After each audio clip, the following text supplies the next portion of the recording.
আসসালামু আলাইকুম ওয়ারাহমাতুল্লাহি ওয়া বারাকাতুহু। আলহামদুলিল্লাহি রাব্বিল আলামিন ওয়াসসালাতু ওয়াসসালামু আলা আশরাফিল আমবিয়াই মুরসালিন নবিয়ানা মুহাম্মদ ওয়া আলা আলিহি ওয়া সাহবিহি আজমাইন। রব্বি ইশরাহ লি সাদরি ওয়া ইয়াসসির লি আমরি ওয়াহলুল উকদাতাম মিন লিসানি ইয়াফকাহু কাওলি। আলহামদুলিল্লাহ। আমরা সূরা আত-তুরের আলোচনা শুনছিলাম। তো আজকে আমাদের মূল কাজ হবে 39 থেকে 44 নম্বর আয়াত পর্যন্ত আমরা কভার করার চেষ্টা করব। কিন্তু এই সেকশনটা শুরু হচ্ছে আপনার মূলত 29-30 নম্বর আয়াত থেকে এই আয়াত আলোচনাটা শুরু হচ্ছে। এখানে 29 নম্বর আয়াতে আল্লাহ সুবহানাহু ওয়া তাআলা বলেছেন, ফাযাক্কির, অতএব স্মরণ করাও, উপদেশ দাও, ফামা আনতা বিনিমাতি রাব্বিকা বিকাহিনী ওয়ালা মাজনুন, তোমার রবের অনুগ্রহের বিপরীতে তুমি কোনো অবস্থায় গণৎকারও না এবং তুমি একজন মাজনুনও না, তুমি একজন উম্মাদ পাগলও না বা জিন পজেসড না। সে জিনিসটা দিয়েই আলোচনাটা শুরু হচ্ছিল ওইভাবে। কেননা এই অ্যাকুজিশনগুলো, এই মিথ্যা অপবাদগুলো দিয়ে রসুল সাল্লাল্লাহু আলাইহি সাল্লামের প্রতি দিয়ে তারা রসুল সাল্লাল্লাহু আলাইহি সাল্লাম এবং কোরআনকে অস্বীকার করছিল। সেই তৎকালীন এই কোরআনের প্রাইমারি রিসিপেন্টের মধ্যে যারা কুফর করত, যারা কাফের ছিল, তারা এই কাজগুলো করত এবং তারা বিভিন্ন রকম যুক্তিতর্ক, অনর্থক যুক্তিতর্ক দিয়ে তারা এর বিরুদ্ধে অবস্থান করছিল। সেই জন্য এই সূরার প্রথমে বলা হয়েছিল, ফাওয়াইলু ইয়াউমা ইযিন লিল মুকাজ্জিবিন, ধ্বংস হোক মুকাজ্জিবিনরা, জাহান্নামে পতিত হোক মুকাজ্জিবিনরা কারা? আল্লাযীনা হুম ফি খাউদিন ইয়ালাবুন, যারা অনর্থক বিতর্কের মধ্যে খেলাধুলা করে, তারাই হলো মুকাজ্জিবিন, তারাই মিথ্যা প্রতিপন্ন করার চেষ্টা করছে এই রসুলকে এবং এই কিতাবকে। এবং তারা কিভাবে সে মিথ্যা প্রতিপন্ন করতেছে, কি কুতর্কগুলো দিচ্ছে, সেটার বিপরীতেই এই 30 থেকে অলমোস্ট 43 নম্বর সেকশনটা এখানে আল্লাহ বর্ণনা করছেন। তার আগে 29 শুরু হয়েছে সেভাবে, যেমন তারা রসুল সাল্লাল্লাহু আলাইহি সাল্লামকে একবার বলার চেষ্টা করছে গণৎকার, একবার বলা হচ্ছে মাজনুন, কাহিনুন, মাজনুন, এগুলো অপবাদ দেওয়ার চেষ্টা করছে। যেহেতু রাসূলুল্লাহ সাল্লাল্লাহু আলাইহি সাল্লাম ভবিষ্যতের কথা বলছেন, জাহান্নামের কথা বলছেন, জাহান্নামের কথা বলছেন, বিচারের দিনের কথা বলছেন, তো এগুলো তারা গণৎকারের যে ভবিষ্যৎবাণী সেটার সাথে কম্পেয়ার করে তাকে হেয় প্রতিপন্ন করার চেষ্টা করছে। এবং গণৎকাররা বিভিন্ন রকম ভবিষ্যৎবাণী করে মানুষের কাছ থেকে টাকা পয়সা নিয়ে থাকে, সেরকম ক্যাটাগরিতে ফেলে ওনাকে অপদস্থ করার চেষ্টা করছে তার এই লজিক্যাল আলোচনাগুলোকে। পাশাপাশি যারা ওনার প্রতি সিম্প্যাথাইজড তাদেরকে বলা হচ্ছে মাজনুন। এটা ম্যাসিভ মিডিয়া ক্যাম্পেইন। বর্তমান সময় মানুষ একজন একজনের পিছনে লেগে যেমন হেয় প্রতিপন্ন করে, সেরকমই একটা তৎকালীন সময় তারা যে কাজগুলো করছিল সেটারই বর্ণনা হচ্ছে। তারপরে 30 নম্বর আয়াতে বলা হচ্ছে, আম ইয়াকুলুনা শাইরুন, তারা কি তাকে বলে কবি। তাহলে আমরা ব্লেমগুলো শুনলাম কি, প্রথমে বলার চেষ্টা করলো কাহিনুন, তারপরে মাজনুন, তারপরে বললেন শাইরুন, এবং শাইরুন বলার সাথে সাথে বলছিল নাতারাব্বাসু বিহি রাইবাল মানুন, যে আমরা অপেক্ষা করছি যে তার এই কবিত্বের একসময় অবসান ঘটবে, তখন তিনি ইররিলেভেন্ট হয়ে যাবেন, বুঝছেন। তারপরে বলা হচ্ছে তার বিপরীতে রসুল সাল্লাল্লাহু আলাইহি সাল্লামকে রেসপন্স করতে বলা হচ্ছে, কুল তারাব্বাস, অতএব তোমরা অপেক্ষা করতে থাকো, ফা ইন্নী মাআকুম মিনাল মুতারাব্বিসিন, এবং আমিও অপেক্ষাকারীদের মধ্যে অন্তর্ভুক্ত হচ্ছি, দেখা যাক কতদিনে তোমাদের সে অপেক্ষা শেষ হয়। তো আমরা বলছিলাম যে স্টিল টুডে কোরআনকে চ্যালেঞ্জ করে এখন পর্যন্ত কেউ দাঁড়াতে পারে নাই, তাই না? কোরআনের সেই উচ্চারণ, কোরআনের যে বিষয়গুলো, সেটা হয় না। অর্থাৎ এটা একটা আর্গুমেন্ট, সেট অফ আগ্রিমেন্ট, তারা যেটা দেয় সেটার বিপরীতে কিভাবে কাউন্টার আর্গুমেন্ট দিতে হবে সেটা আল্লাহ এখানে বর্ণনা করছেন। তারপরে আল্লাহ বলছেন, আম তা'মুরুহুম আহলামুহুম বিহাজা, এরকম একটা বাজে মুভ তারা নিয়েছিল, বাজে যুক্তিতর্ক তারা দিচ্ছিল, এটা কি তাদের সুন্দর বিবেক বুদ্ধি কিতে এই কাজ করতে বলে? এটা সুন্দর বিবেক বুদ্ধির সাথে কি যায়? কেন তারা নিজেদেরকে খুব বিবেকবান, খুব জাস্ট, খুব ন্যায়পরায়ণ হিসেবে তারা সবার সামনে উপস্থাপন করে। তো সেই জায়গায় এই আহলামুহুম এটাও আলোচনা করেছিলাম আমরা, যে এই সমস্ত কর্মকাণ্ডগুলো কি একজন বিবেকবান মানুষের পক্ষে সম্ভব? এভাবে তাদের বিবেক কি তাদেরকে সেই আমরটা, তাদেরকে সেই আদেশটা দিয়ে থাকে? আম হুম কাউমুন তগুন, মূল ফ্যাক্টটা হচ্ছিল তারা হচ্ছে একটা সীমা লঙ্ঘনকারী কাউমুন তগুন। সীমা লঙ্ঘন করে তারা সমস্ত ইন্টেলেকচুয়াল জায়গাগুলো থেকেও তারা কি করছে, সীমা লঙ্ঘন করে যাচ্ছে সব রকম উপায়ে। সেই আর্গুমেন্টটা দেওয়ার পরে এরপরে আল্লাহ বলছেন আম ইয়াকুলুনা তাকাউওয়ালা, তারা কি বলে যে তুমি এটাকে নিজে নিজে রচনা করেছো? তাকাউওয়ালা শব্দটা আমরা আলোচনা করছি। বাল লা ইউকমিনুন, মূলত বিষয়টা হচ্ছিল তারা এটা বিশ্বাস করে না। ইভেন এটা যে তারা রাসূল সাল্লাল্লাহু আলাইহি ওয়াসাল্লাম যে নিজে তৈরি করে নাই সেটাও তারা বিশ্বাস করে না। মুখে বলছে কিন্তু প্রকৃতপক্ষে সেটা তারা বিশ্বাস করছে না যে তাকাউলটা রাসূল সাল্লাল্লাহু আলাইহি ওয়াসাল্লাম করছেন। অতএব এইভাবে অনেক রকম ব্লেম দিয়ে তারা, কুতর্ক দিয়ে তারা রাসূল সাল্লাল্লাহু আলাইহি ওয়াসাল্লাম এবং কোরআনের বিপরীতে তাদের অবস্থান নিচ্ছে। তার বিপরীতে চ্যালেঞ্জ দিয়ে আল্লাহ বলছেন ফাল ইয়াতু বিহাদিসিম মিসলিহি ইন কানু সাদিকিন, তারা যদি সত্যি হয়ে থাকে, সত্যি বলে থাকে, তাহলে তারা বানাই নিয়ে আসুক। কোরআনে অনেক জায়গায় চ্যালেঞ্জ বলা হচ্ছে, যদি এটা রাসূল সাল্লাল্লাহু আলাইহি ওয়াসাল্লাম কম্পোজ করে থেকে থাকে, তাদের মধ্যে তো অনেক পণ্ডিত লোক তারা দাবি করে, তারা বানাই নিয়ে আসুক দেখি। সেই চ্যালেঞ্জটা ওখানে দেখা যায়। দ্যাট মিনস তারা যে কুতর্কগুলো করছে সেটার বিপরীতে কাউন্টার কোরআন মজিদই বলে দিচ্ছে। রাসূলুল্লাহ সাল্লাল্লাহু আলাইহি ওয়াসাল্লামকে নিজে কোনো কিছু করতে হচ্ছে না। তারা যা কিছু বলতে পারে, যা কিছু বলছে সেটার বিপরীতে কি উত্তর যা হবে সেটাও এখানে বলা দেওয়া আছে। এরপরে এই সেকশানে আপনি যদি এতটুকু যদি দেখেন 34 নম্বর আয়াতে তারা রাসূল সাল্লাল্লাহু আলাইহি ওয়াসাল্লামকে বলছে কাহিনুন, মাজনুন, শাইরুন, তাকাউল, এগুলো এই জিনিসগুলো তারা ব্লেম করার চেষ্টা করতেছিল।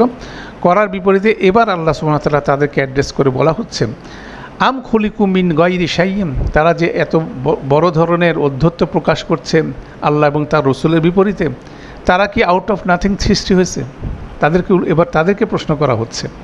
এতক্ষণ পর্যন্ত তারা কি বলে সেটা নিয়ে আলোচনা হচ্ছিল। এখন কথা থেকে এই আয়াত থেকে 35 নম্বর থেকে কী শুরু হলো? আম খুলিকু মিন গায়রি শাইইন, তারা কি আউট অফ নাথিং সৃষ্টি হয়েছে? তাদের কি কোনো পারপাস নাই? তাদের কোনো পারপাস ছাড়াই সৃষ্টি হয়েছে? আম হুমুল খালিকুন, নাকি তারাই সৃষ্টিকর্তা? তারা যদি সৃষ্টিকর্তা হয়ে থাকে তাদের তো কোনো পারপাস দরকার নাই, তারা সৃষ্টি করে সেটা তাদের পারপাস।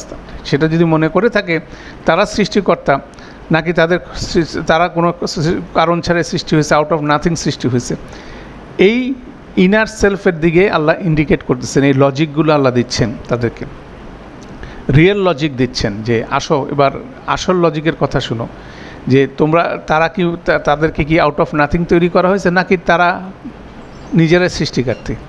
তারা যদি নিজেরাই সৃষ্টিকর্তা হয়ে থাকে, আম খালাকুস সামাওয়াতি ওয়াল আরদ, তারা কি সৃষ্টি করেছে আকাশ জমিন? আকাশ জমিন কে সৃষ্টি করেছে? তারা যদি সৃষ্টিকর্তা হয়ে থাকে তাহলে আকাশ জমিন কে সৃষ্টি করেছে? আল্লাহ বলছেন বাল্লা ইউকিনুন, মূলত বিষয়টা হচ্ছিল যে তাদের মধ্যে কোনো ক্ল্যারিটি নাই। তারা তর্কের খাতিরে তর্ক করতেছে, কিন্তু তর্ক করার সময় যেসব কথা বলছে সেগুলো বলেও তারা বুঝতে পারতেছে যে তার কথাটা ঠিক, সে নিজেই অ্যাকসেপ্ট করতে পারতেছে না। ইউকিনুন শব্দটা আমরা বলছিলাম যে একদম ক্লিয়ার ওয়াটারের মতো, পরিষ্কার পানির মধ্যে দিয়ে নিচের সব কিছু যখন দেখা যায় পরিষ্কারভাবে, দ্যাট হচ্ছে ইউকিনুন, মানে অবিল আখিরাতি হুম ইউকিনুন। সূরা বাকারার মধ্যে যেমন মুত্তাকিদের বর্ণনা দেওয়া হচ্ছে, তারা আখিরাত সম্পর্কে একেবারে ক্লিয়ার পিকচার, তারা কনসিকুয়েন্সগুলো তারা দেখতে পারে যে কী ঘটতে যাচ্ছে, এইভাবে তাদের বিশ্বাসটা শক্তিশালী হয়। অতএব সেই জায়গায় আল্লাহ বলছেন যে এই যে তারা কি আউট অফ নাথিং সৃষ্টি হয়েছে, এটার উত্তর কি? নাকি তারা সৃষ্টিকর্তা, সেটার উত্তর কি?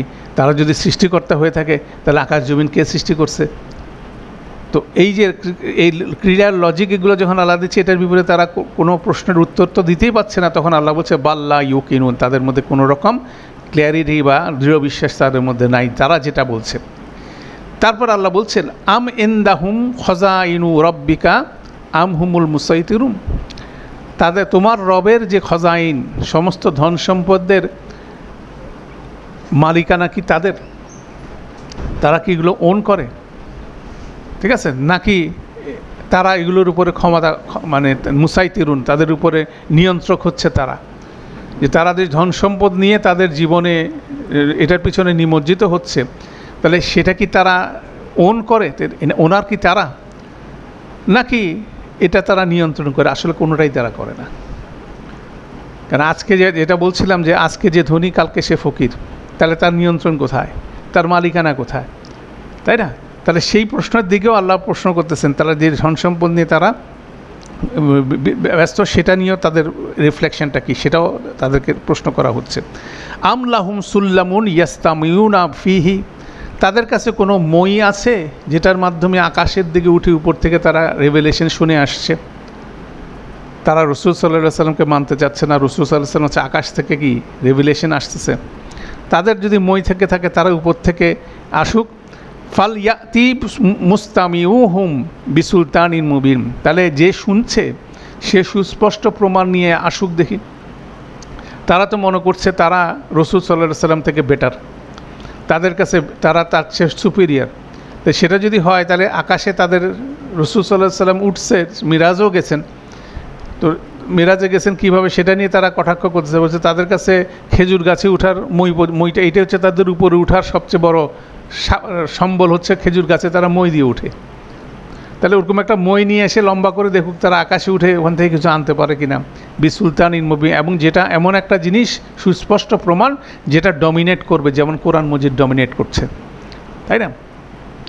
এতটুকু পর্যন্ত আমরা গত সেশনে আলোচনা করছিলাম। আজকে শুরু হবে 39 থেকে। সেখানে বলা হচ্ছে আম লাহুল বানাতু ওয়ালা কুমুল বানুনা, অথবা তার কারণে কি রয়েছে কন্যা সব আর তোমাদের জন্য রয়েছে পুত্ররা। এটা একটা ইন্টারেস্টিং ফ্রেজ কোরআন মজিদে বর্ণিত হচ্ছে, সেটা নিয়ে আমরা আজকে একটু বিস্তারিত আলোচনা করব। তারা পুত্র সন্তানদেরকে তাদের এবং কন্যাদেরকে আল্লাহর সাব্যস্ত করে, এই বিষয়টা করে। এটা কি বিষয়টা, এটার প্রকৃত বিষয়টা কি? যেমন এখানে আপনি যদি আমরা দেখি সূরা বনী ইসরাইলের 40 নম্বর আয়াতে দেখেন, আফা আসফা হুকুম রব্বুকুম বিল বানিনা ওয়াত্তাখাযা মিনাল মালাইকাতি ইনাসা ইন্নাকুম লা তাকুলুনা কাউলান আযীমা। বলা হচ্ছে যে সেখানেও একইভাবে বলা হচ্ছে, তবে কি তোমাদের প্রভু তোমাদের ভূষিত করেন পুত্র সন্তান দিয়ে, আর তিনি নিয়েছেন ফেরেশতাদের থেকে কন্যা সব। এটা একটা তাদের রিলিজিয়াস ট্রেডিশনের মধ্যে তারা এই জিনিসটা তারা প্রতিপালন করে থাকে। এখানে গুরুত্বপূর্ণ বিষয় হচ্ছিল যে শয়তান যখন মানুষকে আল্লাহর বিপরীতে নিয়ে যায় তখন দুইটার বিষয় তাদের কাছে প্রায়োরিটি থাকে। একটা হচ্ছিল ক্ষমতা, আর একটা হচ্ছে লোভ, পাওয়ার এবং গ্রিড ইংরেজিতে বললে যদি বলি, একটা ক্ষমতা আর একটা হচ্ছে লোভ। এই দুইটার দিকেই তারা ধাবিত হয়। এটার দিকে যখন ধাবিত হচ্ছে, ক্ষমতার দিকে ধাবিত হচ্ছে, ক্ষমতার লোভে ধাবিত হচ্ছে, ধন সম্পত্তির লোভে যখন ধাবিত হচ্ছে, তখন তারা কি করতেছে, আল্লাহ এবং তার রসুলকে কি করছে, ডিনাই করছে। এবং এটার যদি ক্ষমতা এবং লোভের মূলেই আছে হচ্ছিল পুত্র সন্তান। পুত্র সন্তানকে তারা মনে করে যে তার বংশ রক্ষা করে চলছে, এবং পাশাপাশি তারা কি করে, পুত্র সন্তানকে মনে করে হচ্ছিল তারা তাদেরকে বৃদ্ধ বয়সে তারাই তাদেরকে সাপোর্ট দিবে, এটাও তারা মনে করতেছে, তাদের ক্ষমতা অব্যাহত করে রাখবে। এই ধরনের অনেক কনসেপ্ট তাদের মধ্যে আছে, এবং জঘন্য অনেক আচার তাদের মধ্যে আছে, সেটার কোনো সীমা পরিবেশন নয়। যদি তারা পুত্র সন্তান যদি নিজের পরিবারের মধ্যে থেকে না হয়, তখন তারা অ্যাডাপ্ট করে, পালক পুত্র নেয়, সেটাও কিন্তু তাদের সমাজের মধ্যে আছে। এবং আরও জঘন্য থেকে জঘন্যতম বিষয় তারা এই পুত্র সন্তানের জন্য তারা করে থাকতো, যেগুলো মুখে বলার, উচ্চারণ করারও মানে মিনিমাম মানে ডিসেন্সি সেখানে নাই। সেই পুত্র সন্তানকে দিয়েই তারা কি করত, তাদের এরকম অবসেশন ছিল তাদের প্রতি। কারণ তাদের ক্ষমতা এবং সম্পদ এবং লোভ, সেটা কি তারা মনে করতো যে পুত্র সন্তানের মাধ্যমে সেগুলো তারা অর্জিত হবে, এবং সেগুলোর পর্যন্ত তারা ব্লাইন্ড ছিল, তাই না? এটা একটা বিষয় তাদের মধ্যে ছিল। তো এইটা যেমন একদিকে ছিল, তারা পাশাপাশি কন্যা সন্তানকে তারা লাইবিলিটি মনে করতো। এই জন্য কেন, নিজের কন্যা যখন আরেকজনের ঘরে যাচ্ছে, ওই পরিবারের সাথে তার যদি দ্বন্দ্ব থাকে, সে কি থাকে, সাবমিসিভ থাকে, সে তার বিরুদ্ধে কোনো কিছু করতে পারে না, বা সে তার বিরুদ্ধে যদি কিছু করে থাকে সে কোনো ব্যবস্থা নিতে পারে না। অতএব উইকনেস হিসেবে তারা মনে করে, তাদের কন্যা সন্তানকে তারা উইকনেস হিসেবে মনে করে। এবং এইসবের ধারাবাহিকতা তাদের সোসাইটির মধ্যে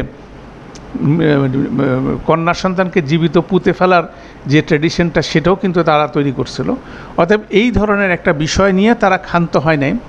তারা ক্ষান্ত না হয় যে জিনিসটা বলছে, সে জিনিসটা বলছে এভাবে যে তারা কন্যা সন্তানকে আল্লাহর সাব্যস্ত করতেছে, মালাইকাদেরকে বলতেছে আল্লাহর কন্যা সন্তান। কারণ এটার আরেকটা অ্যানালজি আছে, সে অ্যানালজিটা হচ্ছিল, এবং আরেকটা বিষয় আছে, তাদের যত দেব মূর্তি আছে ম্যাক্সিমাম মূর্তি হচ্ছে ফিমেল মূর্তি। লাজ যত রকম লাত যতগুলো মূর্তি তাদের আছে কাবার, ম্যাক্সিমাম ফিমেল মূর্তি। তো ফিমেল মূর্তি বানার পিছনে অ্যানালজিটা ছিল এভাবে যে যেমন ধরেন পিতার সাথে কন্যার একটা সম্পর্ক আছে, কন্যার প্রতি পিতা কী থাকে, সফট থাকে, ছেলের প্রতি মা সফট থাকে, সেজন্য সেই আসপেক্টে তারা মনে করে যে এই মূর্তিগুলো মহিলা মূর্তি এবং এদের প্রতি কি আল্লাহ হচ্ছিল এদের প্রতি সফট। অতএব তাদেরকে কি করতে হবে, তাদেরকে যদি তুষ্ট করা যায় তার মাধ্যমে আল্লাহকে কনভিন্স করা যাবে। এটা হচ্ছিল একটা গুরুত্বপূর্ণ বিষয়। তো এখান থেকে যে দুইটা জিনিস গুরুত্বপূর্ণ বিষয়, সেটা হচ্ছিল একটা ফেক রিলিজিয়ান বা শিরকের ক্ষেত্রে দুইটা এলিমেন্ট গুরুত্বপূর্ণ, যে দুইটা এলিমেন্ট তারা ক্যারি করে। একটা হচ্ছে শাফায়াত আর হচ্ছে তামান্নি। তামান্নি মানে উইশ, ইচ্ছা, আর একটা হচ্ছে শাফায়াত হচ্ছিল কি আপনার শাফায়াতের বাংলা শাফায়াতই হয়, আমরা যেটা বলে থাকি যে তদবির করা বা কারো পক্ষে কথা বলা, হ্যাঁ, শাফায়াত করা। এই দুইটার মধ্যে কিন্তু ওই জিনিসটা তারা নিয়ে আসছে। তারা দুনিয়ার ক্ষেত্রে তাদের রিলিজিয়াস ইস্যুতে সব কিছু কী আছে, তামান্নি। তারা বিভিন্ন জিনিস চায়, দুনিয়াবি জিনিস চায়, সেটা হচ্ছে তামান্নি। আর আখেরাতের ব্যাপারে তারা কি খুঁজে, শাফায়াত খুঁজে, যে আল্লাহর কাছে তাদের যে বিভিন্ন দেবীরা আছে তাদেরকে তারা পূজা করে, তাদেরকে তারা বিভিন্ন উইশ তাদের কাছে যেমন দেয় দুনিয়ার উইশ, এবং তারা মনে করে তারা যেহেতু ক্লোজড, তাহলে তারা তাদের পক্ষে কি করবে, শাফায়াত করবে। এটা হলো ফলস রিলিজিয়নের আরেকটা গুরুত্বপূর্ণ বিষয়। যেমন সূরা এরপরে নজমে আমরা আরও ডিটেইল পড়ব, আম লিল ইনসানা মা তামান্না, অথবা মানুষের জন্য কি তাই থাকবে যা সে কামনা করে। তাহলে এই বিষয়টা হচ্ছিল একটা গুরুত্বপূর্ণ রিলিজিয়াস বিলিফ তাদের মধ্যে, ফ্যাব্রিকেটেড রিলিজিয়াস বিলিফ তাদের মধ্যে আছে, এবং সেখান থেকেই তারা এই জিনিসটা বলে যেটা আমরা বলছিলাম, আম লাহুল বানাতু ওয়ালা কুমুল বানুনা। তারা কি আল্লাহর জন্য কন্যাদেরকে সাব্যস্ত করছে আর তাদের নিজেদের জন্য পুত্রদেরকে। এটার পিছনে একটা রিলিজিয়াস থিওরি তাদের কাজ করে, অনেকগুলো জিনিস। তাহলে আমরা দেখলাম পাওয়ার, গ্রেড, ক্ষমতা, লোভ, এগুলো দ্বারা তারা তাড়িত হয়। সেটার বিপরীতে তারা রিলিজিয়াস কনসেপ্ট তৈরি করছে, শাফায়াত এবং কি তামান্নি। শাফায়াত এবং তামান্নির এই কনসেপ্টটা তাদের চালু করছে। এবং স্টিল টুডে আপনি যদি দেখেন রিলিজিয়ান, ইভেন কি ইসলাম যারা মুসলিম হিসেবে যারা জীবনযাপন করছে তারাও কিন্তু সিমিলার কনসেপ্টের দিকে চলে যায়। তারা আখেরাতের কথা চিন্তা করে বিভিন্ন রকম দুনিয়ার ইকুয়েশন তৈরি করে, শাফায়াতের বিভিন্ন এলিমেন্ট তৈরি করে। কেউ মাজারে যায় শাফায়াত তৈরি করার চেষ্টা করে, কেউ ভালো কাজ মন্দ কাজের মধ্যে মিলায় একটা ইকুয়েশন তৈরি করে শাফায়াতের কনসেপ্ট তৈরি করে। যেমন একজন ভদ্রলোক কি করছে, ঘুষ খাচ্ছে, সুদের কারবার করছে, অবৈধ কর্মকাণ্ড করে হজে যায়, মনে করতেছে হজ তার জন্য শাফায়াত করবে।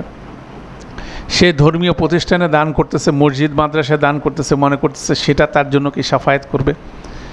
এটা যেমন আছে, পাশাপাশি অনেকে রাসূলুল্লাহ সাল্লাল্লাহু আলাইহি সাল্লামকে এমনভাবে তার নামে নাশিদ পড়তেছে, মনে করতেছে রাসূল সাল্লাল্লাহু আলাইহি সাল্লাম এই নাশিদের বিপরীতে তার বিপরীতে শাফায়াত করবে। সিমিলার রিলিজিয়ান যদি আপনি সিমিলার কনসেপ্ট যদি দেখেন, সেটা খ্রিস্ট ধর্মের মধ্যে কি তারা ঈসা আলাইহিস সালামকে নিয়ে ব্যস্ত। ঈসা আলাইহিস সালামের শাফায়াতে তারা কি চলে যাবে, তারা জান্নাতে চলে যাবে। আখিরাতের ব্যাপারে শাফায়াত হচ্ছে। আর যত তামান্নির কথা যদি বলেন, আপনার দোয়ার ম্যাক্সিমাম থাকে তামান্নি। তামান্নির মধ্যে যেমন ছিল, মানুষ স্পেসিফিকলি ভাবে চায় যে আমাকে পুত্র সন্তান দিতেই হবে, ঠিক আছে। মানুষ স্পেসিফিকলি চায় আমার ওই জায়গায় একটা বাড়ি হতেই হবে। মানুষ স্পেসিফিকলি চায় যে ওই লোকটা ওরকম হইতেই হবে, সে আমার কথা শুনে না কেন, আমার কথা শুনতেই হবে, ঠিক আছে। এইভাবে তার ইচ্ছা আকাঙ্ক্ষাকে সে দোয়ার বিষয়বস্তুতে তৈরি করে। মানে এটা হচ্ছিল তার একটা তামান্না, মানে এটা যদি হয় সে আসে, না হলে নাই। অনেকে দেখবেন যে আমি হজে যাই, এত দোয়া করে আসছি, তারপরেও এই জিনিসটা হচ্ছে না, আমার ছেলের বিয়ে হচ্ছে না, আমার মেয়ের বিয়ে হচ্ছে না, আমার ছেলের সাথে এই হচ্ছে, ওই ছেলে সে কথা শুনতেছে না। দ্যাট মিন্স আরেকজনের ব্যাপারে আপনার আমার কী করতেছি, আমার কন্ট্রোলিংয়ের জন্য আমি কি করতেছি, দোয়া করতেছি। তাহলে আমার পুরা রিলিজিয়ানটা হয়ে যাচ্ছে কি, দোয়ার মূল সাবজেক্টটা হয়ে যাচ্ছে তামান্নি, মানে আমার উইশেস। আমার লিস্ট অফ উইশেসের মধ্যে যদি থাকে তাহলে আমি আসি, নাহলে আমি নাই, আমার কমপ্লেন শুরু হতে থাকে, তাই না? এটা হচ্ছিল এই তামান্নির মধ্যে বিষয়গুলো হচ্ছে এভাবে। সেজন্য রব্বানা আতেনা ফিদ দুনিয়া, ঠিক আছে? রব্বানা আতেনা ফিদ দুনিয়া মানে দুনিয়ার বিষয় তার ডিমান্ড লিস্ট থাকবে একটা হিউজ। যখনই পরীক্ষা আসবে কোরআন পড়া শুরু হয়ে যাবে। যখনই কোনো চাকরির ইন্টারভিউ আগে আসবে তাকে বিভিন্ন দোয়া খুঁজবে যে কোন দোয়া পড়লে কি হয়, ঠিক আছে? মানে দুনিয়ার কোনো অর্জনের পিছনে, দুনিয়ার সব কিছু অর্জনের পিছনে বিভিন্ন রকম কোরআনের রেফারেন্স আছে কি না। তারপরে কোনো অনুষ্ঠান শুরু করলে কোরআন পাঠ, সেটা কিসের অনুষ্ঠান ডাজেন্ট ম্যাটার, সেটা বিয়ের অনুষ্ঠান নাকি ওয়ালিমার অনুষ্ঠান নাকি সিনেমার অনুষ্ঠান, যে কোনো অনুষ্ঠানের সামনে কোরআন তেলাওয়াত দিয়ে শুরু হচ্ছে। দ্যাট মিন্স সবগুলো যতক্ষণ পর্যন্ত আমার রিলিজিয়ান, আমার দুনিয়ার অ্যাসপিরেশনগুলো, আকাঙ্ক্ষাগুলোকে প্রতিপালন করবে, ততক্ষণ পর্যন্ত আমি রিলিজিয়ানের সাথে আছি, সেইভাবে আছি। অতএব সেইভাবেই কিন্তু এই তামান্নির বিষয়টা কিন্তু অ্যাভেলেবেল। তো তামান্নির বিষয়টা যেমন আমাদের সাফায়েতের বিষয়টা আছে, এই জিনিসটাই মক্কার কোরাইশটা কিন্তু তারা সেটাই সেখানে প্রতিপালন করতে, এবং সেটাই হচ্ছে শয়তানের টুল, যেটার মাধ্যমে তারা কি করতেছে, এই ফেক রিলিজিয়ান, শিরিকি রিলিজিয়ানকে প্রমোট করছে। এবং সেটাকে ধরে রাখার জন্য কোরাইশটা কী করছিল, রাসূলুল্লাহ সাল্লাল্লাহু আলাইহি ওয়াসাল্লাম এবং কোরআনের বিরুদ্ধে শেষ মুহূর্ত পর্যন্ত তারা যুদ্ধ করে সেটাকে প্রতিরোধ করার চেষ্টা করছিল। কারণ রাসূলুল্লাহ সাল্লাল্লাহু আলাইহি ওয়াসাল্লাম যে দিন নিয়ে আসছিলেন সেটার মধ্যে এটার কোনো জায়গা নেই। যে দিন নিয়ে এসেছিলেন সেখানে আপনার লোভকে কি করতে হবে, সংবরণ করতে হবে। আপনার ক্ষমতাকে কী হবে, সংহত করতে হবে। আমি নিজের স্বার্থের জন্য আমার লোভ এবং ক্ষমতাকে ব্যবহার করব না, সেটা হচ্ছিল গুরুত্বপূর্ণ একটা রেস্ট্রেইন্ট ওখানে বলা হচ্ছে। সেই জন্য যে এই 360টা মূর্তি দিয়েই কিন্তু কোরাইশদের কি হতো, কোরাইশ নেতৃত্বের মূল ক্ষমতার উৎস ছিল সেটাই। আশেপাশে বিভিন্ন গোত্রদের মূর্তিগুলো কাবা চত্বরে থাকতো, তারা শিরকি ওমরা করত। যদি আপনি বলেন শিরকি ওমরা মানে এখানে এসে সেই মূর্তিগুলোর কাছে তারা চাইতো, এবং এই ইনফ্রাস্ট্রাকচারের জন্য তারা কোরাইশ নেতৃত্বকে সমীহ করে চলতো। কোরাইশদের যে বাণিজ্য কাফেলাগুলো যেত সেখানে কোনো সময় আক্রমণ হতো না। এবং শুধু সেটাই না, তারা এখানে এসে এই শিরকি ওমরার বিপরীতে যত অর্থনৈতিক কর্মকাণ্ড করত সেটার ডাইরেক্ট বেনিফিশিয়ারি ছিল কারা, মক্কার কুরাইশ নেতৃত্বটা। যখন রাসূলুল্লাহ সাল্লাল্লাহু আলাইহি ওয়াসাল্লাম এই দিন নিয়ে আসলেন, এক আল্লাহ ছাড়া কোনো ইলাহ নাই, তাকে দেখা যাবে না, তখন তারা দেখলো যে তাদের মূল স্পিরিটে, তাদের যে ফেক রিলিজিয়নের স্পিরিটে, সেখানে তারা কি হচ্ছিল, বাধাগ্রস্ত হচ্ছে। তারা মনে করতেছে যে এগুলো সাফায়েত করবে। রাসূল সাল্লাল্লাহু আলাইহি ওয়াসাল্লাম বলছে আল্লাহর অনুমতি ছাড়া কেউ সাফায়েত করবে না, তাই না? তাহলে সেইভাবে তারা কি করতেছে, যখনই দেখতেছে তাদের কমফোর্ট জোন থেকে বেরোয় আসতে হবে এই রিলিজিয়ান পার্ট প্রতিপালন করতে, তারা কোনোভাবে কমফোর্ট জোন থেকে বেরোয় আসতে রাজি না। এখন রাজি না এবং তাদের ব্যবসায় ক্ষতি হবে, সেজন্য হায়েস্ট পজিশনে তারা কি করছে, রাসূল সাল্লাল্লাহু আলাইহি ওয়াসাল্লামের বিপরীতে প্রতিরোধ গড়ে তুলছে। এবং এটাই আরেকটা খুব সুন্দর স্টেটমেন্ট, যেটার মাধ্যমে এখানে বলা হচ্ছে যে আম লাহুল বানাতু ওয়ালা কুমুল বানুনা। তাহলে ইসলামের মূল বিষয়টা কি? মূল বিষয়টা হচ্ছিল যে আপনার আমার উইশ থাকবে কি, রব্বানা আতিনা ফিদ দুনিয়া হাসানাতাও ওয়াফিল আখিরাতে হাসানাতাও ওয়া কিনা আযাবান্নার। যে একটা সামারি দোয়া কোরআনের মাধ্যমে আল্লাহ শিখাই দিয়েছেন। দ্যাট মিনস আমরা দুনিয়া এবং আখিরাতে কল্যাণ চাই, দুনিয়ার এমন কল্যাণ চাই যেটা আখিরাতের কল্যাণের দিকে নিয়ে যায়, একদম ব্রড লেভেলে। আমাদের কোনো স্পেসিফিক ডিমান্ড বলতে কোনো কিছু নাই। আমরা সবসময় চাই কি, ইহদিনাস সিরাতাল মুস্তাকিম। সূরা ফাতিহার যে দোয়াটা প্রত্যেক দিন 32 বার, আমাদের স্পেসিফিক কোনো রিকোয়ারমেন্ট কিন্তু নাই। আমরা চাচ্ছি যে আমার যখন খারাপ অবস্থা তখনও আমি চাই ইহদিনাস সিরাতাল মুস্তাকিম, আমার যখন ভালো অবস্থা সেই সময় আমি চাই ইহদিনাস সিরাতাল মুস্তাকিম। যখন আমার ক্ষমতা আছে তখনও আমি চাই ইহদিনাস সিরাতাল মুস্তাকিম, যখন আমি মাজলুম হিসাবে আছি তখনও চাই ইহদিনাস সিরাতাল মুস্তাকিম। এছাড়া আর কোনো স্পেসিফিক দোয়ায় আমরা অভ্যস্ত না। আমরা স্পেসিফিকভাবে বলতে পারি না যে ওই জিনিসটা হইলে আমার এই হবে। আপনি বলতে পারেন এটা আমার মনে হচ্ছে, কিন্তু আলটিমেটলি আপনার কাছে যেটা কল্যাণকর সেটাই আমাকে দান করেন। সেই দোয়ার মধ্যে কি থাকে, ভিতরের ইনার সেলফে থাকে কি সেই জিনিসটা। কেননা আল্লাহ সুবহানাহু ওয়া তাআলা বলছেন যে গুরুত্বপূর্ণ, ওয়ামাই ইউমিন বিল্লাহি ইয়াহদি কালবাহ, সূরা আগামনায় বলেছেন যে কেউ আল্লাহর উপরে বিশ্বাস স্থাপন করবে, আল্লাহ তার কলবকে কি দিবে, হেদায়েত দিবেন।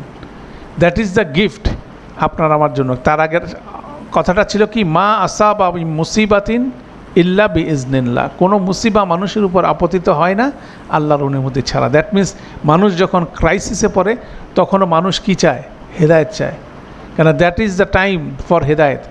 সেখানে সময় হেদায়েত পাবে। ওয়ামাই ইউমিন বিল্লাহি ইয়াহদি কালবা ওয়াল্লাহু বিকুল্লি শাইইন আলিম, এবং আল্লাহ সব কিছু সম্পর্কে জানেন। যে আল্লাহ জানেন এই বিষয়টা আর আমার ভবিষ্যতে কি হবে, এটার আমার সাথে কোনটা কল্যাণ হবে। অতএব সেই জিনিসটা আল্লাহর কাছে ছেড়ে দেওয়ার বিষয়টাই কিন্তু গুরুত্বপূর্ণ একটা বিষয়। কেননা রাসূলুল্লাহ সাল্লাল্লাহু আলাইহি সাল্লামের যখন আবু তালেবের ব্যাপারে উনি যখন দোয়া করছিলেন, কিন্তু আল্লাহ তো সেই দোয়ার বিপরীতে কি হয় নাই, আবু তালেব হেদায়েত প্রাপ্ত হয় নাই। কেন আবু তালেব নিজেই কি আল্লাহর কাছে হেদায়েত চায় না। সেজন্য আল্লাহ বলছেন, ইন্নাকা লা তাহদি মান আহবাহতা, তুমি যাকে ভালোবাসো তুমি তাকে কোনো অবস্থা কি করতে পারবে না, তুমি হেদায়েত দিতে পারবে না। হেদায়েতের মালিককে, ওয়ালাকিন্নাল্লাহা ইয়াহদি মাইয়াশা, আল্লাহ সুবহানাহু ওয়া তাআলা যাকে হেদায়েত চান তাকে তিনি হেদায়েত দিবেন। ওয়াহু আলামু বিল মুহতাদিন, তিনি খুব ভালো করে জানেন কে মুহতাদিন, কে অধিক হেদায়েতের রাস্তায় চলতে চায়। তাহলে এটাও কিন্তু একটা গুরুত্বপূর্ণ পেরিমিটার এখানে সেট আপ করা হচ্ছে। সেই জিনিসটার মাধ্যমে গুরুত্বপূর্ণ বিষয় হচ্ছিল যে আমাদের এই শিরকি আচরণ থেকে, যেটা আমাদের কি সাফা এবং তামান্নির মধ্যে যাতে আমরা নিজেদেরকে না আটকায় ফেলি, তাই না? কেন আমাদেরকে সাফায়াত করবেন রাসূলুল্লাহ সাল্লাল্লাহু আলাইহি ওয়াসাল্লাম যদি আমরা ওনার সুন্নাহ অনুযায়ী, প্রকৃত সুন্নাহ অনুযায়ী চলি, আল্লাহর কিতাবের অনুযায়ী এবং সুন্নাহ অনুযায়ী চলি, সেদিন আল্লাহ এম্পাওয়ারমেন্ট দিবেন, তাকে সম্মান দিবেন। কিন্তু হিসাবের খাতা কিন্তু ওনার হাতে নেই, হিসাবের খাতা আল্লাহর কাছেই। আর সেদিন রাসূলুল্লাহ সাল্লাল্লাহু আলাইহি ওয়াসাল্লামকে আল্লাহ সম্মানিত করবেন সেই শাফায়াতের মাধ্যমে। অতএব এই প্রতিজ্ঞা পরিষ্কার বিশ্বাস এবং সেই চিন্তা চেতনা থাকা প্রয়োজন। অতএব এটাও কিন্তু একটা গুরুত্বপূর্ণ 39 আয়াতের একটা আলোচনার মধ্যে আমরা আলোচনা করতে পারি। এরপরে আল্লাহ বলছেন, আম তাস আলুহুম আজরান, অথবা তুমি কি তাদের কাছে পারিশ্রমিক চাও। যে কথাটা আমরা বলছিলাম, যে অপবাদগুলো তারা দিচ্ছিল, একটা দিচ্ছিল কি, সে হচ্ছিল শাহ ইরুন, তার আগে বলছিল কি, শাহ ইরুনের আগে কি বলছিল, মাজনুনের আগে কাহিনুন। কাহিনুন মানে হয় গণৎকার। তাহলে গণৎকার কি করে, মানুষের ভাগ্য গণনা করে মানুষের কাছ থেকে টাকা নেয়, ঠিক আছে। মাজনুনও অপকৃতস্থ হয়ে মাঝে মাঝে টাকা নেয়। তারপর হচ্ছিল শাহ ইরুন, আমরা বুঝি না এখন, তৎকালীন সময় শাহ ইরুনরা হচ্ছিল কি, বড় ধরনের অর্থ আয়কারী তারা ছিল। অতএব এগুলোর বিপরীতে তারা বলছে, আম তাস আলুহুম আজরাম, অথবা তুমি কি তাদের কাছে পারিশ্রমিক চাচ্ছ। এই ব্যাপারে পরিষ্কার আল্লাহর কথা হচ্ছিল, ওয়ামা আস আলুকুম আলাইহি মিন আজরান, আর আমি এর জন্য তোমাদের কাছে কোনো মজুরি চাই না। ইন আজরিয়া ইল্লা আলা রব্বিল আলামিন, আমার মজুরি তো বিশ্বজগতের প্রতিপালক প্রভুর কাছে ছাড়া অন্য কোনো জায়গা থেকে নাই। কোরআনে পরিষ্কার উচ্চারণ হচ্ছে, কিন্তু তারা এই ব্লেমটা দিতেছেন। দেওয়ার বিপরীতে তারা এটা বলছে, ফাহুম মিন মাগরামিন মুসকালুন, তুমি কি তাদের কাছে কিছু কিছু চাইছো যার ফলে তারা তোমার প্রতি ঋণগ্রস্ত হয়ে গেছে। এটাও একটা গুরুত্বপূর্ণ একটা ফ্রেজ এখানে আছে, মিন মাগরামিন মুসকালুন, এটা একটা ফ্রেজ। মাগরাম শব্দটা যদি আপনি দেখেন, এখানে অনেকগুলো অর্থ আছে। একটা হচ্ছে গরামা থেকে শব্দের অর্থ হচ্ছিল যে মানুষ কোনো ভালোবাসা বা কোনো রকম অত্যাচারের বিপরীতে সে কি ট্র্যাপড হয়ে যায়, এমনভাবে অবসেসড হয়ে যায় কোনো কিছুর প্রতি, কোনো বিষয়ের প্রতি, ঠিক আছে। কোনো কারো প্রতি এমনভাবে অবসেসড হয়ে যায় এবং সে এটা থেকে কোনোভাবে বেরো আসতে পারে না। মানুষের মাথায় অনেক সময় জিনিসগুলো ঢুকে না, যে তার এটা করতেই হবে, এটা না করলে তার হবে না, অথচ এটার প্রতি অবসেসড হয়ে যাচ্ছে, কিন্তু ওটার থেকে সে বেরোয় আসতে পারতেছে না। তারপরে খুব কঠিন পরিস্থিতির মধ্যে সে আটকা পড়ে গেছে এবং কোনোভাবে বেরোয় আসতে পারতেছে না, সেটা হচ্ছে মাগরাম। তারপর হচ্ছে মাগরাবাহ, এখানে গোলতা যদি থাকে, এ ডেপথ ট্র্যাপথ অর ইনডেপথনেস, যদি সে ঋণগ্রস্ত হয়ে যায় সেই জায়গার কথা বলা হচ্ছে। আগে ছিল হচ্ছে র্যানসামের মাধ্যমে কোনো একজন যুদ্ধের বন্দীকে উদ্ধার করতে গেলে কী লাগে, মুক্তিপণ লাগে, সেটার কথা বলা হচ্ছে। এবং এক লং স্ট্যান্ডিং ডিফিকাল্টি এবং পেনাল্টি, এবং দীর্ঘ সময়ের একটা কঠিন জরিমানা তখন দিতে হচ্ছে সেই জিনিসটা। তো এই যে মাগরামান মুস্কালুন, মুস্কালুন মানে হচ্ছিল যে ভারগ্রস্ত হয়ে গেছে। তাহলে ফাহুম বিম মাগরামিন মুস্কালুন, যে তোমার কাছে এত আজর চাইছে যে তুমি তার প্রতি কি তারা তোমার প্রতি কি ঋণী হয়ে গেছে, অতএব তারা কি সেই কারণে এই তোমার বিরুদ্ধাচরণ করছে। যখন ঋণ হয়ে যায়, মানুষের সম্পর্ক তো ঋণ নষ্ট হয় কিভাবে, মানুষ একজন আরেকজনকে যখন ঋণ দেয় তখন কি যায়, সম্পর্কটা নষ্ট শুরু হয়ে যায়। কেন, যে ঋণ নেয় সে ঋণ দিতে পারে না বা দিতে চায় না, তখন কি করায়, বিভিন্ন রকম পদ্ধতি, যখন ঋণ দিতে পারবে না বা দিবে না, সেটা যদি করে তখন বিভিন্ন রকম প্লট সে করতে থাকে, সেটাও একটা গুরুত্বপূর্ণ। অতএব সেই জিনিসটাই বলা হচ্ছে আম তাস আলুহুম আজরান ফাহুম মিম মাগরামিন মুস্কালুন, নাকি তুমি তাদের কাছে কিছু আজর চাইছো, এর বিপরীতে তারা কি করছে, তোমার প্রতি ঋণগ্রস্ত হয়ে গেছে এবং সেটার বিপরীতে তোমাকে বিভিন্নভাবে ব্লেম করতেছে। সেই লজিকটা আল্লাহ এখানে দিতেছেন। সেটা দেওয়ার পরে অথচ মূল বিষয় হচ্ছিল কোরাইশটাই রসুল সাল্লাল্লাহু আলাইহি সাল্লামকে কি অর্থ করে দিতে চেয়েছিল। যখন কোরআনের প্রতি প্রচুর মানুষ কি অনুরক্ত হয়ে ইসলাম কবুল করছিল, তখন তারা দেখছিল যে এটা তাদের ভিত নড়ায় দিচ্ছিল। তখন রসুল সাল্লাল্লাহু আলাইহি সাল্লামকে এসে তারা বলছিল, তোমার কি দরকার, ধন সম্পদ দরকার আমরা দেব, তোমার ক্ষমতা দরকার আমরা দেব, তোমার মক্কা নগরীর সবচেয়ে শ্রেষ্ঠ মহিলাকে বিয়ে করতে চাও তাকেও আমরা দেব, কিন্তু তোমার এই কাজ বন্ধ করো। অতএব তারাই কিন্তু তাকে রসুল সাল্লাল্লাহু আলাইহি সাল্লামের বিপরীতে তারাই দিতে চেয়েছে। অতএব ওইটার বিপরীতে আল্লাহ বলতেছেন আম তাস আলুহুম আজরান, নাকি তোমাদের কাছ থেকে তুমি কি তাদের কাছ থেকে কোনো কিছু চাইছো, আজর চাইছো, এর বিপরীতে তারা প্রচণ্ড ঋণগ্রস্ত নিজেদেরকে মনে করতেছে এবং সেটার বিপরীতে তারা অন্য এই ধরনের তর্ক বিতর্ক করছে। কারণ রাসূলুল্লাহ সাল্লাল্লাহু আলাইহি সাল্লামের অ্যাটিটিউড ছিল টোটালি ডিফারেন্ট। সূরা কাহাফের বর্ণনায় আছে ফালা আল্লাকা বাকি উন নাফসাকা আলা আসারিহিম ইনলাম ইউকমিনু বিহাজাল হাদিসি আসাফা। রাসূল সাল্লাল্লাহু আলাইহি সাল্লাম তাদের হেদায়েতের জন্য তাদের পিছনে ঘুরতে মানে ক্লান্ত হয়ে যাচ্ছেন, অ্যাজ ইফ উনি নিজের জীবনকে নষ্ট করে দিচ্ছেন, মানে নিজের উপর এক্সট্রা প্রেশার নিচ্ছেন। কেন তারা এই কিতাবকে গ্রহণ করতেছে না, কেন, নাহলে তো তারা দুর্দশাগ্রস্তের মধ্যে পড়ে যাবে। একইভাবে আল্লাহ সুবহানাহু ওয়া তাআলা তার রসুলকে বলছেন ওয়ালা তাহজান আলাইহিম, তুমি তাদের ব্যাপারে দুঃখ করো না, ওয়ালা তাকুম মিন দয়কিন মিম্মা ইয়ামকুরুন, এবং তারা যে ষড়যন্ত্র করে সেটার ব্যাপারে তোমরা মনক্ষুণ্ণ হও না। এটাও রাসূল সাল্লাল্লাহু আলাইহি সাল্লামকে আল্লাহ সুবহানাহু ওয়া তাআলা বলছেন। তারপর আল্লাহ বলছেন এভাবে আম ইনদাহুমুল গায়বু ফাহুম ইয়াকতুবুন, তাদের কাছে কি গায়বের সংবাদ আছে, তাদের কাছে শুধু আল গায়বু যখন বলা হচ্ছে সেটা ইন্ডিকেট করছে কি, তারা কি বলছে যে তাদের কাছেই শুধু গায়বের সংবাদ আছে, তাহলে লেখুক। কোরাইশদেরকে মূলত প্রাইমারি বলা হচ্ছে যে তারা যে এত রিলিজিয়াস থিওরি দিচ্ছে এগুলো পাইল কোত্থেকে, তাদের কাছে কি কোনো গায়েবের কিতাবের কোনো কিছু যদি থেকে থাকে তারা এটা লিখুক। সেই জিনিসটা আল্লাহ বলতেছেন। হ্যাঁ, কারণ আল্লাহ এই কোরাইশদের কাছে যখন রাসূল সাল্লাল্লাহু আলাইহি সাল্লামকে পাঠাইছেন তখন একটা সুন্দর স্টেটমেন্ট সূরা ইয়াসিনের মধ্যে আছে, লিতুনজিরা কাওমান মা উনজিরা আবাউহুম ফাহুম গাফিলুন। রাসূল সাল্লাল্লাহু আলাইহি সাল্লাম এসছেন এমন একটা কাউমকে সতর্ক করতে যাদের পূর্বপুরুষের কাছে ইতিপূর্বে তাদেরকে সতর্ক করা হয় নাই এবং তারা এটার ব্যাপারে গাফেল ছিল। অতএব কোরাইশটা ইসমাইল আলাইহিস সালামের পরে আর কোনো নবী রসুল পান নাই এবং শেষ নবী এসছেন বহু বছর পরে অতএব তাদের কাছে কোনো রিলিজিয়াস ট্রেডিশনের লিখিত কোনো কিতাবের কোনো ট্রেডিশন তাদের কাছে নাই। তখন কিন্তু তারা অ্যাজ ইফ তারা এমনভাবে কথাবার্তা বলছে তাদের কাছে সব কিছু লিখিত আছে। সেই জন্য আল্লাহ বলছে আম এন্দাহুম হুমুল গয়বু ফাহুম ইয়াকতুবুন, তাদের কাছে কি কোনো গয়েবের সংবাদ আছে যেটা তারা লিখবে। এবং পাশাপাশি যে আরেকটা সূরা আকাফের মধ্যে আছে, আল্লাহ বলছেন তুমি বলো আল্লাহকে বাদ দিয়ে যাদের তোমরা ডাকো তাদের কথা কি তোমরা ভেবে দেখেছো? পৃথিবীর কোনো জিনিস কি তারা সৃষ্টি করেছে? আমাকে দেখাও তো। ওই একই লজিকের মধ্যে আল্লাহ বলতেছেন, অথবা তাদের কি কোনো অংশ আছে আকাশমণ্ডলীতে, মহাকাশমণ্ডলীতে সৃষ্টিতে তাদের কি কোনো পার্টিসিপেশন আছে? একটা ঘর বানানোর মধ্যে তার পার্টিসিপেশন হচ্ছে। আল্লাহ বলছে সামনে যে আকাশটা আছে ওখানে কেউ কি কোনো আকাশটা বানানোর ক্ষেত্রে কেউ দাবি করতে পারবে আল্লাহকে কেউ সাহায্য করছে? তাই না? আমার কাছে এর আগে কোনো গ্রন্থ অথবা জ্ঞানের কোনো প্রামাণ্য চিহ্ন নিয়ে আসো যদি তোমরা সত্যবাদী হও।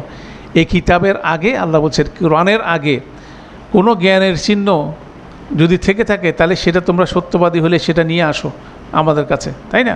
সেই জিনিসটা বলা হচ্ছে। পাশাপাশি সূরা হুজুরাতে আল্লাহ বলছেন আতুয়াল্লিমুন আল্লাহ বিদীনিকুম, তোমরা কি আল্লাহকে তোমাদের দিন শিখাবা? ঠিক আছে, ওয়াল্লাহু ইয়ালামু মা ফিস সামাওয়াতি ওয়া মা ফিল আরদ ওয়াল্লাহু বিকুল্লি শাইইন আলিম। আকাশ জমিনের সব কিছু বিষয় আল্লাহ জানেন এবং আল্লাহ সব কিছু সম্পর্কে আল্লাহ জানেন। অতএব আল্লাহকে কী শিক্ষা দিতে যাচ্ছ? তো সেই ক্ষেত্রে আল্লাহ বলছেন আম ইনদাহুম হুমুল গয়বু ফাহুম ইয়াকতুবুন, তাদের কাছে কি গয়েবের সংবাদ আছে যে তারা এটা লিখুক? তারপর আল্লাহ বলছেন আম ইউরিদুনা কায়দা ফাল্লাযিনা কাফারু হুমুল মাকিদুন, তারা কি ষড়যন্ত্র করতে চায়, কিন্তু যারা অবিশ্বাস করে তারা নিজেরাই ষড়যন্ত্রে জড়িয়ে পড়বে।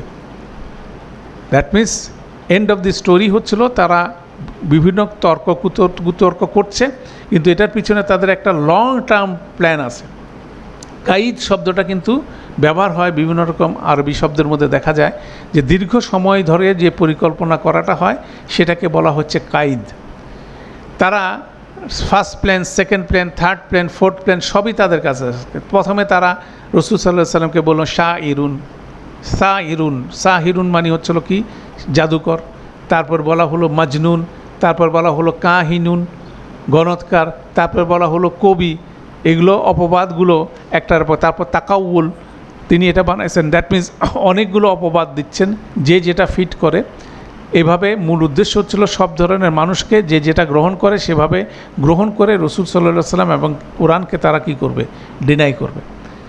এখন এই ডিনায়ালের জায়গায় যদি তারা ব্যর্থ হয় তখন তারা কি করবে? তার মধ্যে সেকেন্ড প্ল্যান, থার্ড প্ল্যান আছে, এবং সেকেন্ড প্ল্যান, থার্ড প্ল্যানের মধ্যে আছে কি? তাকে কি করবে? তার সাহাবীদের উপর অত্যাচার নিপীড়ন করবে, তাদেরকে বের করে দিবে। তারপর রাসূল সাল্লাল্লাহু আলাইহি সাল্লামের উপর অত্যাচার নিপীড়ন করবে, তাকে বের করে দিবে, এবং তারপর বের করে দিয়ে তিনি যদি পরিস্থিতি পরিবর্তন না হয় তাকে কি করবেন? হত্যা করবে। এবং মক্কায় যে ক্রনোলজিক্যাল জিনিসগুলো দেখা গেছে সেই জিনিসটাই বর্ণিত হয়েছে। সেক্ষেত্রে আল্লাহ বলছেন আম ইয়াকিউদুনা কাইদান ফাল্লাযিনা কাফারু হুমুল মাকিদুন, তারা কি কোনো রকম ষড়যন্ত্র করছে? এই কাইদ শব্দটা দেখলে আরও সুন্দরভাবে বোঝা যায়। যেমন মক্কার কোরাইশদের সাথে রাসূল সাল্লাল্লাহু আলাইহি সাল্লামের ইন্টারাকশনটাকে অনেকেই ইউসুফ আলাইহিস সালামের সাথে ওনার ভাইদের ইন্টারাকশনের সাথে কি প্যারালাল করা হয়। যেমন সূরা ইউসুফের মধ্যে যখন সেই স্বপ্নের কথা ইয়াকুব আলাইহিস সালামকে ইউসুফ আলাইহিস সালাম বললেন, তখন ইয়াকুব আলাইহিস সালাম বললেন কলা ইয়া বুনাইয়া লা তাকসুস রুইয়াকা আলা ইখওয়াতিকা, তুমি তোমার এই স্বপ্নের কথা তোমার ভাইদেরকে তুমি বলো না। ফায়াকুদু লাকা কায়দা, এই যে একই শব্দ, যাতে করে তারা তোমার বিপরীতে বিভিন্ন রকম কয়েদ করে, বিভিন্ন রকম কায়দা করে, বিভিন্ন রকম ষড়যন্ত্র করে। এবং সেই ষড়যন্ত্রের অংশ হিসেবে তারা কি করছে? তারা ইউসুফ আলাইহিস সালামকে কূপে ফেলে মারা গেছে বলে, নেকড়ে খেয়ে ফেলছিল বলে তারা সেই ধরনের অভিযোগ এনে ইউসুফ আলাইহিস সালামকে মৃত বানায় ফেলছিল তার বাবার কাছে, তাই না? তো অতএব এই যে কায়দার কথা বলা হচ্ছে, আল্লাহ বলছেন আম ইউরিদুনা কায়দান, তারা কি কোনো কায়দের ব্যাপারে ইচ্ছা পোষণ করে? অথচ ফাল্লাযিনা কাফারু হুমুল মাকিদুন, অথচ যারা কুফর করে তারা একটা দীর্ঘ পরিকল্পনার আন্ডারে তারাই আছে। তাহলে সেই দীর্ঘ পরিকল্পনা যদি কিসের মধ্যে ছিল সেটা যদি বুঝতে হয়, আপনি রাসূল সাল্লাল্লাহু আলাইহি সাল্লামের জীবনী A to Z পড়েন। সেই মক্কার কনফ্লিক্ট থেকে শুরু করে মাদানী জীবনেতে একটা বদরের যুদ্ধ, উহুদের যুদ্ধ, খন্দকের যুদ্ধ, হুদাইবিয়ার সন্ধি, মক্কা বিজয়, পুরাটা যদি আপনি পড়াশোনা করেন দেখবেন যে যারা কুফর করেছিল তারা আল্লাহর একটা বিশাল প্ল্যানের মধ্যে, মাস্টার প্ল্যানের মাধ্যমে তারা কি সমূলে উৎপাটিত হয়েছিল, ধ্বংস হয়েছিল। অথচ তারা বিভিন্ন রকম পরিকল্পনা করছে, এর বিপরীতে কি হচ্ছে, আল্লাহর পরিকল্পনা আছে, সেটাও একটা গুরুত্বপূর্ণ জিনিস তাদেরকে বলা হলো। তারপর বলা হচ্ছিল যে যখনই তারা আল্লাহর পরিকল্পনা দেখবে তখন কি করবে তারা, আম লাহুম ইলাহুন গায়রুল্লাহ, তারা কি আল্লাহ ছাড়া অন্য কোনো ইলাহার পিছনে তারা ধাবিত হচ্ছে। যখন মক্কায় সে দুখানের ধোঁয়া চলে এসেছিল তখন তারা কি বলে, রব্বা নাকশিফ আন্না আযাবা ইন্না মুকমিনুন, হে আল্লাহ, হে আমাদের রব, আপনি এই দুখানের কি আযাবটাকে সরাই দেন, আমরা বিশ্বাস করতেছি। দ্যাট মিনস যখনই কোনো ক্রাইসিসে মানুষ পড়ছে তখন সাথে সাথে আল্লাহর দিকে ফিরে যাচ্ছে। আবার যখন আল্লাহ ক্রাইসিসটা তুলে দিচ্ছে আল্লাহ বিমুখী হয়ে যাচ্ছে, তখন তাদেরকে আল্লাহ প্রশ্ন করতেছেন, আম লাহুম ইলাহুন গায়রুল্লাহ, তার জীবনের সমস্ত প্রবাহের মধ্যে আল্লাহ ছাড়া কি আর কোনো ইলাহকে সে পাইছে? সে নিজেকে প্রশ্ন করুক যে আর কারো দিকে সে ধাবিত হয়েছে। যতই শিরকি করুক, আলটিমেটলি যখন ক্রাইসিসে যাচ্ছে, তখন বিপদে পড়ছে, তখন লাত ওজদার কথা তার মনে আসতেছে না, তখন সরাসরি আল্লাহর কথা মনে আসছে। তখন আল্লাহ বলছেন যে এই এক্সপিরিয়েন্স তো তার রেগুলার এক্সপিরিয়েন্স। আম লাহুম ইলাহুন গায়রুল্লাহ সুবহানাল্লাহি আম্মা ইউশরিকুন। মূল প্রকৃত বিষয় হচ্ছিল তারা যা কিছু শিরিক করে আল্লাহ সুবহানাহু ওয়া তাআলা সেগুলোর ঊর্ধ্বে, সেগুলোর থেকে সম্পূর্ণ মুক্ত, সেই সম্পর্ক থেকে সব কিছু মুক্ত। এই রিয়ালাইজেশনটা তারা কন্টিনিউয়াস পেয়ে থাকে। তাহলে তারা কেন আল্লাহর সাথে শিরিক করতেছে? তাদের লোভের মাধ্যমে, তাদের ক্ষমতার মাধ্যমে, তাদের রিলিজিয়াস থিওরি, সাফায়েত, মিথ্যা সাফায়েতের মাধ্যমে এবং তাদের তামান্নাগুলোর মাধ্যমগুলোকে প্রায়োরিটি দেওয়ার মাধ্যমে কেন তারা আল্লাহর বিপরীতে অন্য ইলাহকে সাব্যস্ত করতেছে? মূলত বিষয় হচ্ছিল তাদের ইনার সেল থেকে তারা দেখে যে ডেসপারেট সিচুয়েশনে তারা আল্লাহর দিকেই ফিরে যায়। সেই জন্য আল্লাহ শেষ প্রশ্ন করলেন, আম লাহুম ইলাহুন গায়রুল্লাহ, আল্লাহ ছাড়া কি তাদের কি কোনো ইলাহ আছে?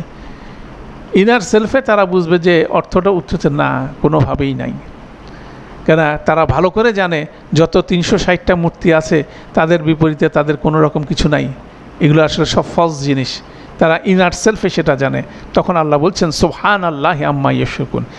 এই সিরিজ অফ আর্গুমেন্ট যখন আল্লাহ দিচ্ছেন, দেওয়ার মাধ্যমে যারা কুফর করে তাদের ইনার সেলফকে আল্লাহ এক্সপোজ করে দিচ্ছেন। এটা গুরুত্বপূর্ণ বিষয়। যারা মুনাফেক থাকে, কোরআন হচ্ছিল মুনাফেকদের জন্য সবচেয়ে কঠিন বিষয়। কেন কোরআন এমনভাবে কথা বলে যে কেউ যদি মানুষের ভিতরে যে ফিতরাগত যে বিষয়টা আছে সে নিজে এক্সপোজ হয়ে যাচ্ছে, তখন সে কী করে? এটা পড়তে চায় না। এক, দ্বিতীয় জিনিস, এটা কাউকে পড়তে দেয় না। যদি পড়তে দেয় তাহলে কিন্তু সে দেখে ফেলতেছে আরেকজনের চেহারা, তাহলে তাকে পড়তে দিচ্ছে না। এটা পড়া যাবে না, এটা বোঝা যাবে না। এটা যদি পড়া যায়, বোঝা যায়, তাহলে অসুবিধা কি? যারা এটার রেফারেন্সে বক্র কথা বলে তাদের সমস্যা আছে। বনি ইসরায়েলের আলেমগণ, ইহুদি খ্রিস্টানদের আলেমগণ তাদের কিতাবকে পড়তে দিত না মানুষকে। যদি মানুষকে পড়তে দিত, মানুষ সেখান থেকে প্রশ্ন করত, প্রশ্ন করলে সে প্রশ্নের উত্তর দিতে তারা চাইতো না। ইভেন কি টুডে এখন আমাদের ইসলামের মধ্যেও যদি আমরা মুসলিম কোরআনকে অনেকে ডিসকারেজ করে, কোরআন বোঝার দরকার নেই, কোরআন আলেমরা বুঝবে, মানুষ, সাধারণ মানুষ কীভাবে কী জিনিস। Quran is a open book. একজন আলেমের ক্যাপাসিটি থাকা উচিত, যদি তিনি আলেম হিসেবে নিজেকে দাবি করেন, প্রশ্নগুলোর উত্তর দেওয়া। কেন আল্লাহ এইভাবে প্রশ্নের উত্তর কিন্তু কোরআনে দিয়ে দিচ্ছেন। এই জন্য এই সেকশানে এই কমেন্টটা করলাম যে তারা কী ধরনের প্রশ্ন করতে পারে, সেটার উত্তর কী হতে পারে, সেটার সিরিজ অফ জিনিসগুলো আল্লাহ এখানে দিয়ে দিচ্ছেন। দেওয়ার পরে এই সেকশনটাকে অসাধারণভাবে ক্লোজ করলেন। যদিও এটার সাথে মনে হবে সম্পর্ক নাই, যে আয়াতটা আমরা 44 নম্বর আয়াতটা পড়ব। আল্লাহ বলছেন, ইন ইয়ারাও কিসফাম মিনাস সামায়ে সাকিতা, যদি তারা দেখে আকাশ থেকে কিছু অংশ ভেঙে পড়ছে, ইয়াকুলু সাহাবুন মারকুম, তারা তখন বলবে এটা তো পুঞ্জীভূত মেঘ ছাড়া আর কিছুই নয়। এর অর্থটা হচ্ছিল যে আল্লাহ সুবহানাহু ওয়া তাআলা আকাশ থেকে যে কোনো মিরাকেল নামাক না কেন, আকাশ থেকে যেমন মেঘগুলো দেখা যাচ্ছে, আমরা যদি আল্লাহ বলছেন এই যে মেঘগুলো যদি ভেঙে পড়ে, উপর থেকে নেমে এসে ভেঙে পড়ে তাদের সাথে পড়ে, তখন এটাকে তারা বলবে এটা তো পুঞ্জীভূত মেঘ ছাড়া আর কিছু না। অথচ এটা ভেঙে পড়লো কিভাবে আসলো সেটা নিয়ে তার কোনো চিন্তাভাবনা নাই, কেন বললো, এতদিন আসলো না কেন, তাই না? সেটার ব্যাপারে তার কি কোনো রকম চিন্তাভাবনা কিন্তু নাই। দ্যাট মিন্স যত মিরাকেলই তাদেরকে দেখানো হোক না কেন, they will not change their way, that's why they are কাফের। অতএব এখানে গুরুত্বপূর্ণ হচ্ছিল reminding someone is not the same as convincing someone. একটা গুরুত্বপূর্ণ স্টেটমেন্ট। কাউকে স্মরণ করিয়ে দেওয়া মানে এই না যে তাকে কনভিন্স করা। স্মরণ করিয়ে দেওয়া মানে হচ্ছিল এইভাবে ফ্যাক্টগুলো উচ্চারণ করা, বলা। তাহলে আইদার সে শুনবে, নাহলে সে শুনতে চাবে না। এবং আমরা বলছিলাম যে একটা কমিউনিটির মধ্যে দুই ধরনের লোকের সংখ্যা হচ্ছিল সংখ্যালঘু। সংখ্যালঘু হচ্ছিল প্রকৃত মুমিনরা, তারা হচ্ছে সংখ্যালঘু, আর সবচেয়ে দুষ্ট লোকরাও হচ্ছে সংখ্যালঘু। আর ইন বিটুইন যারা আছে তারা হচ্ছিল কি সংখ্যাগুরু। সংখ্যাগুরুর মধ্যে কিছু লোক ইনক্লাইন টু দা সেই দুষ্ট লঘুদের সাথে, আর কিছু লোক অ্যালাইন্ড উইথ দ্য মুমিন সংখ্যালঘুদের। দেখবেন সমাজের মধ্যে চাঁদাবাজ থাকে কিন্তু কম, 5-10টা চাঁদাবাজ লক্ষ লক্ষ মানুষকে জিম্মি করে রাখতেছে একটা এলাকায়। সেখানে মুমিনের সংখ্যাও কিন্তু ওই অল্প কিছু, তারাও কিন্তু কাভার দিয়ে পারছে না তাদের বিপরীতে, কেন তারা ওই লোকগুলোকে সামনে নিয়ে আসতেছে। অতএব যদি রিমাইন্ডারটা মুমিন ব্যক্তিবর্গ যদি রিমাইন্ডারটা কন্টিনিউ করে, তখন কি হবে, তার দলে লোকের সংখ্যা বাড়তে থাকবে। গ্র্যাজুয়ালি কি তার দলে লোকের সংখ্যা বাড়তে হবে। তাকে কাজ করতে হবে কি, রিমাইন্ডার করতে হবে। কখন কত দিনে করবে কেউ জানে না। কেন রাসূলুল্লাহ সাল্লাল্লাহু আলাইহি ওয়াসাল্লাম 13 বছর মাক্কি জীবনে প্রচণ্ড কষ্ট করে অত্যাচার সম্মুখীন হয়ে উনি ওনার রিমাইন্ডিংয়ের কাজটা আল্লাহকে কোরআনের মাধ্যমে স্মরণ করানোর কাজটা কিন্তু উনি কন্টিনিউ করছেন।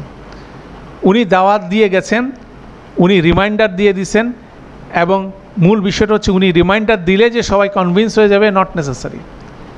কনভিন্স করার দায়িত্ব আল্লাহ সুবহানাহু ওয়া তাআলার। অতএব আমরা আমাদের যারা দাওয়াতের কাজের মধ্যে করি, তাদের মধ্যে গুরুত্বপূর্ণ রিমাইন্ডার আল্লাহ দিলেন। এতগুলো লজিক বর্ণনা করার পরে বললেন যে যতই তুমি লজিক দাও, সেই লজিকের ধারাবাহিকতায় যদি আকাশ থেকে মেঘ নিচে নামায় নিয়ে আসো, তারপরে তারা বলবে এটা পুঞ্জীবিত মেঘ। কোনোভাবে সেই মিরাকেলসটা সে দেখবে না, যে মিরাকেলটার বিপরীতে সে আল্লাহর অস্তিত্ব খুঁজে পায়, তাই না? কন্টিনিউয়াসলি বৃষ্টি নামতেছে, কোনো সময় বৃষ্টি নামতেছে, কোনো সময় বৃষ্টি নামতেছে না। যখন নামতেছে না কেন নামতেছে, যখন নামতেছে কেন নামতেছে, কোথায় কম কোথায় বেশি, কন্টিনিউয়াসলি আকাশ থেকে মেঘ নেমে আসছে। অতএব সেই মিরাকেলাস বিষয়গুলো কোনোভাবে সে অ্যাপ্রিসিয়েট করবে না। অতএব গুরুত্বপূর্ণ বিষয় হচ্ছিল এরপরের আয়াতে আমরা দেখব যে reminding someone is not the same at convincing someone. সেটা রেসপেক্টে নেক্সট ক্লাসে আমরা যেটা আলোচনা করব, আল্লাহ এত আলোচনা করে বলেন ফাজার হোম, অতএব তাদের ছেড়ে দাও, হাত্তা ইউলাকু ইয়াউমাহুমুল্লাযী ফীহি ইউসআকুন, সে পর্যন্ত তারা তাদের সেই দিনের সাক্ষাৎ পায় যখন তারা হতভম্ব হয়ে যাবে। এইভাবে আল্লাহ এতটুকু বর্ণনা করে বলছে ফাজার হুম। অতএব তাদেরকে কনভিন্স করার তোমার দরকার না, কিন্তু তোমাকে কি করা হল, রিমাইন্ড করার দরকার। এই জন্য পরের আয়াতে দেখবেন এখানে বলা হচ্ছে, এখানে হচ্ছিল ওয়াসবির লিহুকমি রাব্বিক।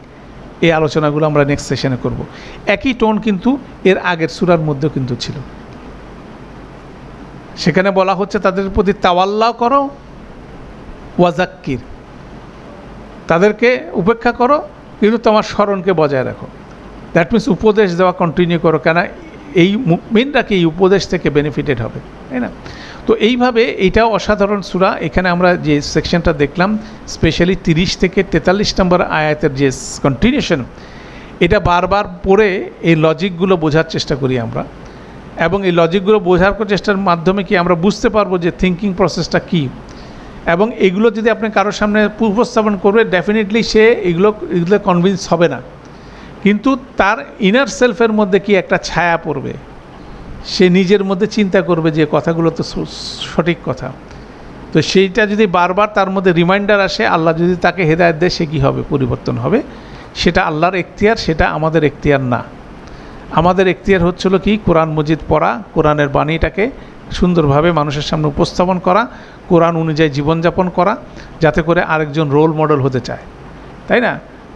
রোল মডেল হিসাবে যদি দেখাতে পারি, তাহলেই আল্লাহ আমাদেরকে যে কারণে সৃষ্টি করেছেন, আমাদেরকে মুসলিম পরিবারে যে জন্য জন্ম দিয়েছেন, আমাদের পাঠিয়েছেন, মুসলিম হওয়ার সুযোগ দিয়েছেন, কোরআনের ক্লাসে হাজির হওয়ার সুযোগ দিয়েছেন, সেটাকে আমরা কি করতে পারবো? সেটা তখনই সাকসেসফুল হবে যখন আমরা এই কিতাব অনুযায়ী নিজেকে পরিবর্তন করতে পারবো।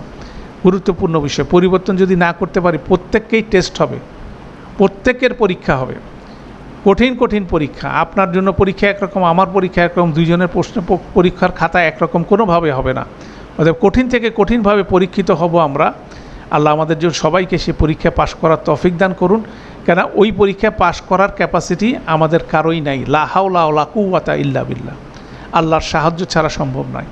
অতএব আল্লাহ আমাদের জন্য সহজ করুন, যাতে করে আমরা আল্লাহ যে পারপাসে আমাদের তৈরি করেছেন সেই পারপাসটা যাতে আমরা প্রতিপন্ন করে, সেই পারপাসটা ফুলফিল করে যাতে আমরা আল্লাহকে খুশি করে দুনিয়া থেকে যেতে পারি, এবং বান্দার হক যাতে রক্ষা করে চলতে পারি, এবং আমরা বিনা হিসাবে যাতে জান্নাতে যেতে পারি। আল্লাহ আমাদের সবাইকে কবুল করুন। সুবহানাকা আল্লাহুম্মা বিহামদিকা আশহাদু আল্লা ইলাহা ইল্লা আনতা আস্তাগফিরুকা ওয়া আতুবু ইলাইক। আসসালামু আলাইকুম ওয়া রাহমাতুল্লাহি ওয়া বারাকাতুহু।